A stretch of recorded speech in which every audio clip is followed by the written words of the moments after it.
Sur les monts orageux, j'ai bâti ma chaumière et près des noirs sapins, j'ai toujours habité. J'y vis comme l'aiglon tranquille dans son air, là je n'ai qu'un désir, c'est la liberté.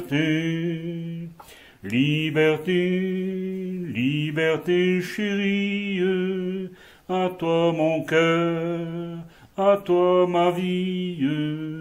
Liberté, liberté chérie, à toi l'aurore et le soir de mes jours. Ô montagnard, ô montagnard, ô montagnard, ô montagnard, sois fidèle toujours. Si partout sous mes pieds, dans la vallée profonde. Bien, Saxo, nous sommes aujourd'hui aux Granges de Gouron, en quelque sorte ton antre sauvage, si je peux me permettre de parler ainsi. Et c'est pour parler aujourd'hui plus particulièrement de ton nouveau livre, parce que tu as plusieurs cordes à ton arc, la musique, etc. On ne va pas tout énumérer tout de suite, on verra par la suite. Mais là, je voudrais que nous parlions finalement de ce livre que tu as déjà écrit en 2011, plus exactement, et pour lequel tu souhaites faire une réédition parce que ce nouvel ouvrage va être présenté de différentes façons que par la première fois, et notamment avec des pages supplémentaires. Et là, Saxo, j'aimerais que tu me présentes le livre que tu as devant toi, celui de 2011, qui est actuellement sous presse pour une réédition. Voilà. Alors, pourquoi la réédition? Tout simplement parce que j'avais oublié, lors de la première édition, de mentionner un raid, enfin une traversée des Pyrénées qui me semblait intéressante. Et réflexion faite, je me suis dit, je pourrais quand même parler de ça, parce que j'y ai pensé assez souvent et ça me manquait de ne pas en avoir parlé. Alors donc, les quelques pages supplémentaires qu'on va trouver sur le livre seront relatives à cette traversée des Pyrénées. Et d'après toi, donc, elles méritent d'être citées, parce qu'elles impliquent pas mal de tes collègues de randonnée d'auto montagne. Notamment l'instigateur de cette traversée des Pyrénées, qui est quelqu'un d'exceptionnel et qui à lui seul mériterait un livre de l'épaisseur d'un dictionnaire. L'idée a été émise par mon ami Jean-Louis Pérez, qui à l'époque s'occupait de la Confédération des stations de ski pyrénéennes.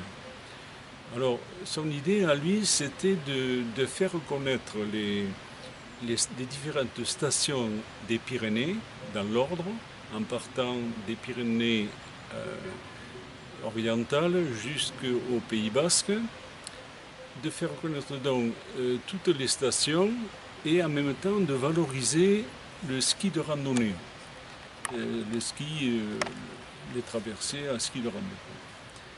Alors donc, nous sommes partis du Canigou en hiver, en ski de rando, et nous avons relié toutes les stations entre elles. À savoir que quand la traversée qui permettait de les relier n'était impossible par manque de neige ou parce qu'il fallait descendre trop bas dans les vallées, une voiture nous suivait et nous amenait à la station suivante. Mais quand il s'agissait pour traverser, pour passer d'une station à une autre, de marcher 3-4 heures à ski de rando, bon, nous le faisions dans la mesure où c'était possible. Voilà.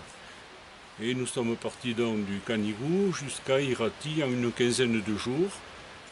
Don Saxo, après nous avoir expliqué ce nouveau chapitre, dont le livre, par lui-même, pour ceux qui ne le connaissaient pas jusqu'à présent, te montre sous plusieurs facettes, bien sûr, et notamment guide de haute montagne, moniteur national de ski, conseiller technique régional, jeunesse et sport, etc., etc. Si j'ouvre ton livre, donc, je vois qu'il est agrémenté parce que je sais que tu défends âprement le gascon. Ah oui, ça... Et donc, c'est ton travail quotidien. Et j'avoue qu'il est fort intéressant en ce sens, et notamment parce que chaque chapitre est précédé d'un dicton en patois, que tu traduis bien évidemment, et j'aimerais bien que, à titre d'exemple, tu puisses me traduire et me commenter finalement, par exemple, je me marie demain. Si tu veux, viens. Oui. Alors, ça c'était pour situer un peu le personnage qui était mon oncle. En gascon. Laurent Oustalet. Alors, un mari dit demain, c'est vos ben et bene. Et ça c'était le faire-part de mariage de Laurent Oustalet avec la sœur de mon père, Marie-Louise, et il faisait son faire-part de mariage à son père, qui avait une grange à la vallée du Lys.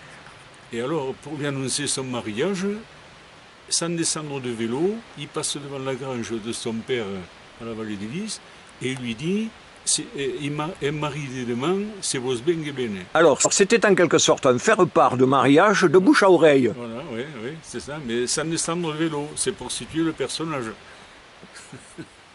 Alors une autre fois, tu écris en titre de chapitre, toujours, il fait son jardin comme ceux de Bagnères de Luchon. Ah oui, il y a des Alors, dire là.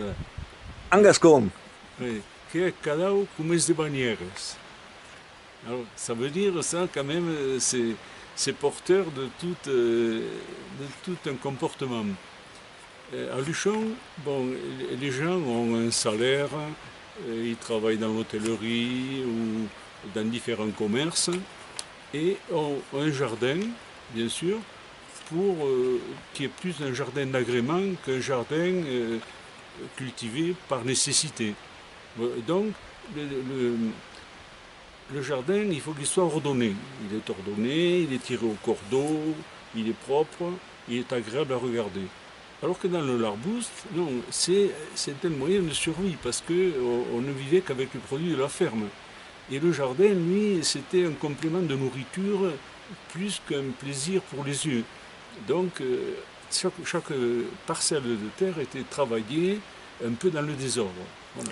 Parce que c'était la terre nourricière et toute terre était donc, se devait d'être cultivée. Il n'y avait aucune perte, peu importe l'implantation du potager, mais toute terre devait être cultivée. Exactement. Voilà. Et alors ça dénote un peu les comportements, quoi. Que est cadao comme des Bagnères. Alors ça veut dire qu'un arboustois qui faisait le jardin comme ceux de Bagnères de Luchon avait évolué quand même dans son comportement. Il avait peut-être d'autres ressources. Alors je crois que la lecture va expliciter un peu plus ce qui a été dit. Mais je pense qu'il ne faut pas en dire plus. D'accord. Alors moi je vais rajouter dans le domaine technique, donc ton livre va être réédité sous forme de souscription. C'est-à-dire que tu vas faire bénéficier à travers la souscription un tarif préférentiel pour tes amis, voisins et autres, un prix relativement intéressant. Et sur Luchon Mag sera inséré également donc ce fameux bulletin de souscription avec toutes les caractéristiques du livre, sommairement bien évidemment, et toutes les manières de pouvoir commander ce livre tout de suite, en fait, avant de le recevoir sous quelques jours, en fait. Alors, quand même, je voudrais mettre en garde les éventuels acheteurs du livre, quand même, à savoir que c'est le même livre qui avait été édité auparavant. Donc certaines personnes sont en possession de ce livre. Et ils ne vont découvrir, en achetant le nouveau, la nouvelle édition, qu'ils vont avoir accès à 5 ou 6 pages supplémentaires, c'est tout. D'accord, alors 6 pages supplémentaires, mais j'insiste sur le fait que la présentation est quelque peu différente, c'est-à-dire que vous n'allez pas trouver les textures de papier de l'intérieur du livre comme autrefois. C'est la présentation sous-entend également le feuillet en lui-même qui va être plus riche, qui va rendre les photos bien plus agréables à lire, etc. C'est donc une occasion de retrouver Saxo par l'écriture, mais nous n'en finirons avec lui que s'il a la gentillesse de nous pousser la chanson, parce que vous savez qu'il est expert également en chanson. Liberté, liberté chérie, à toi mon cœur, à toi ma vie.